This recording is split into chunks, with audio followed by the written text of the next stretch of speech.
What's up, guys and gals? It's your boy Daniel Lee, and I have a penny for you today. A thought to take with you. Now, my thought comes from actually work, because I don't work YouTube full time. If you see my sub count, you obviously know that. And I'm not a full-time youth director, even though I work as a youth director. I just need something to pay the bills. So I got this job with a place I've worked at before. I'm not gonna tell you the place I work at, but I'm a supervisor there. I'm a leader. I do that type of stuff. I lead people. I enjoy leading people. It's just fun. But yeah, so I've been having this third job. It pays the bills. And lately, there's been this friction between me and this other coworker, this team member, if you may. And we've been having this kind of friction between us where we don't quite get along, but we can work together, kind of, but there's times where we peak and things go like kind of overboard. And I don't think I ever, like, something they did, I peak, where I get angry. It's always her that peaks, then I peak in response to her peaking, and she peaks even more because I'm peaking, and then I try to peak over that. And it just causes this friction where we both are escalating way too fast. And it's honestly not worth escalating as far as we actually go. And we never get like these screaming battles, but we get loud. So anyways, this friction has been happening, and it's usually when I try to correct this person in something that they're doing. Yes, they've worked there for a couple months, and they know what they're doing, but that doesn't mean that they have no room for improvement. And it doesn't mean I have room, because I have room for improvement. And I've been working for this place for 5 years. So just because you need improvement doesn't mean you need to be working, but that's not the point of this video. The point of this video is that I keep peaking. And I had a conversation with this individual, and this conversation I had reminded me of Pharaoh. And there's some reasons. Let me tell you about Pharaoh. So in Exodus, when Moses confronts Pharaoh to let God's people go, to let the Israelites go, there's this phrase that always kind of felt interesting. During the first 9 plagues, the scriptures record that Pharaoh hardened his heart. That Pharaoh did it. Pharaoh cut his heart off from Moses and what he was saying. Pharaoh hardened his heart. But in the 10th plague, it says that God hardened Pharaoh's heart, saying that God wouldn't let him choose it, which made Pharaoh choose the destruction of his only son.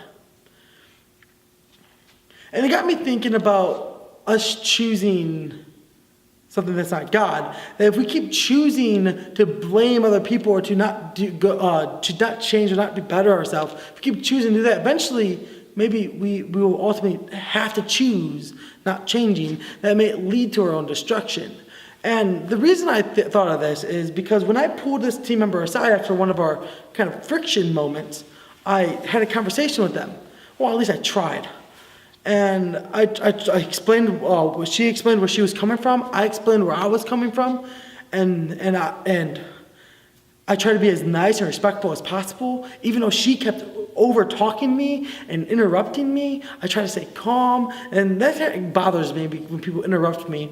But I stayed calm. I go, okay, yeah, okay, here's where I'm coming from. Before I can finish the sentence, you overdo me again. And eventually this conversation went in circles. Like we went over the same thing like 7 times. I'm like, yeah, I get that. Okay, let's get over that and go to this. And then they go back to that. And I was like, oh my goodness, can we just keep going forward with this conversation? We just kept going in circles.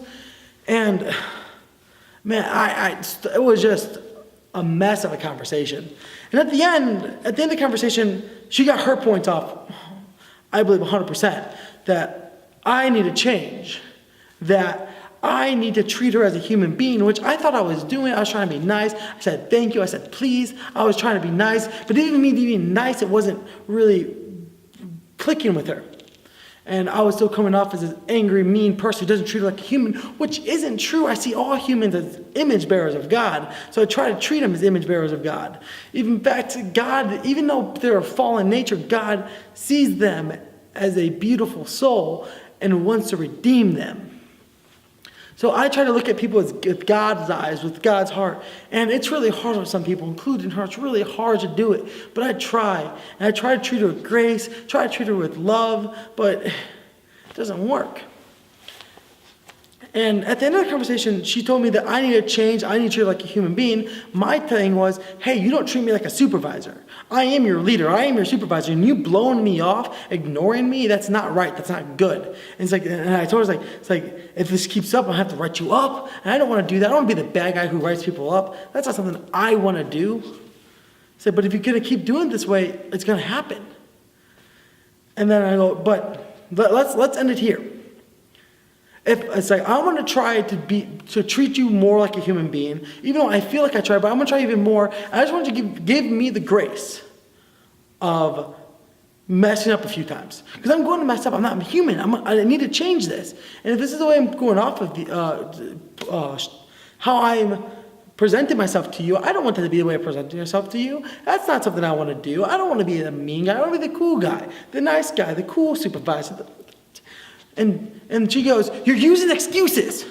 I'm like, what do you mean? I'm trying to ask you for grace. She goes, no, you're using excuses. And then she goes around in circles, and then we get back to the thing. I'm like, okay, again, I'm going to try to change as a human being, but can you give me the grace to mess up a few times so I can change? And she goes, no, you're using excuses. I'm like, I don't know what else to say, because I'm going to mess up. I am human. And eventually, we just kind of ended the conversation. No conclusion, just stop talking. And I said, it's like, well, I hope you can give me the grace. And I shook her hand. I escorted her out of the office and let her go back to work. And I got off the clock because I wasn't going to stay there for another hour, because I was already working an hour over my shift anyways. So, my penny. She blamed me. She said, I need to change. We can't expect people to change. Moses pushed Pharaoh to change. But Pharaoh never changed because it wasn't in Pharaoh's nature to change.